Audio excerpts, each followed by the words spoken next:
Some people wait a lifetime for a moment like this. Some people search forever for that one special kiss. Oh, I can't believe it's happening to me. So gay. I'm living for this moment.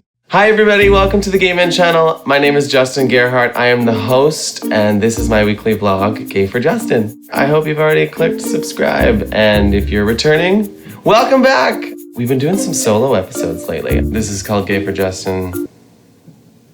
We should probably do some just Justin episodes. I talked about Stonewall in the last episode. I haven't seen the movie yet. I really want to. You should go see the movie. Regardless of it being good or bad, it's going to inform you. Go in with some open eyes and no expectations.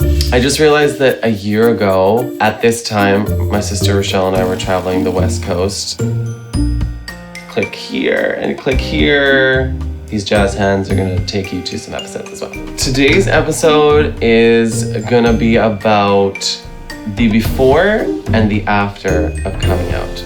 The feelings that are involved with before you come out. I think that it totally depends where you've grown up. It depends on your family, it depends on your friends, it depends if you grew up in a religious setting or if the culture in some way makes it seem as though being gay is a negative thing.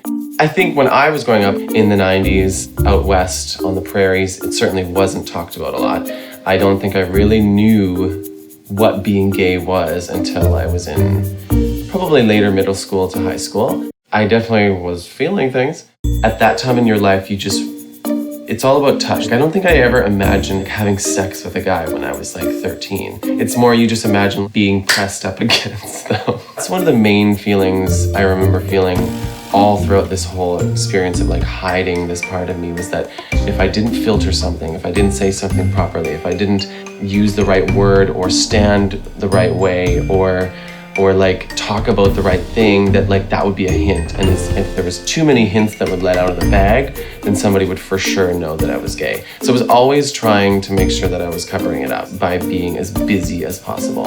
If I do all these things and I'm really good at them, then everybody's gonna think about that instead of thinking about me being gay. I think I was 13 and I called in to request Celine Dion, My Heart Will Go On. I mean, if that wasn't a clue. And I remember hearing myself, because they played me requesting the song, and I was like, oh, what am I gonna do? Oh, that sounds really gay. That memory changed the way I spoke. It's been a process to let go of that and just accept my voice the way it is. Going into university, I was still in the closet, straight as can be. I even remember going to a gay club with one of my friends who was like, yeah, I just want to go check it out. She's totally straight. I think she totally knew that I was gay. All this time, it just kept building up.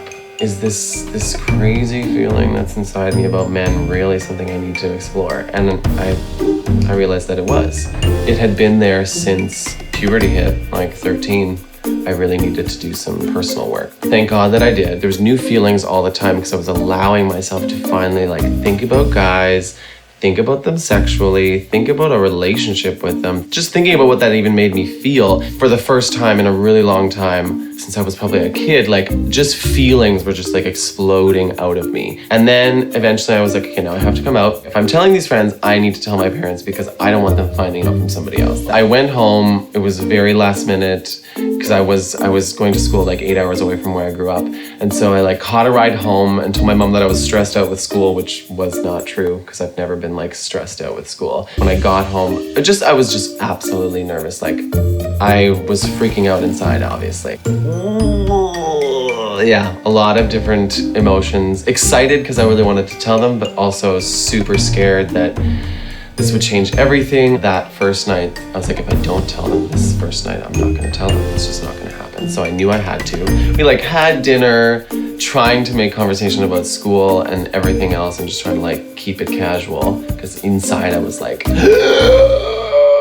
I don't know how I'm gonna do this. I remember my mom was literally walking up the stairs to go to bed and I was like, oh my God, if I don't do this right now, I'm gonna die. So I said, hey Mom, I have something I actually wanna tell you. And it's crazy. I literally feel, I'm feeling exactly what I felt in that moment.